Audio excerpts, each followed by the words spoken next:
তুমি এই বস্তুটি নিয়ে ভাবছো এটি তোমার সমাধান, একটু অগ্নিসংযোগ করে ধোঁয়াটাকে গ্রহণ করে বলছো যে আমি রিল্যাক্স হয়ে যাচ্ছি। যদি তুমি রিল্যাক্স পার্মানেন্ট হও, তাহলে আবার কেন একটু বাদেই আবার তোমাকে এটিকে নিতে হচ্ছে?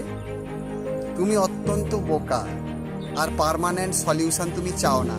তুমি যদি পার্মানেন্ট সলিউশন চাও, এটিকে বাদ দাও আর নিজের মনকে জিজ্ঞেস করো তুমি এই মুহূর্তে কতটা আরামের সঙ্গে আছো, অর্থাৎ তোমার পা থেকে মাথা পর্যন্ত তুমি কতটা আরাম বোধের মধ্যে আছো।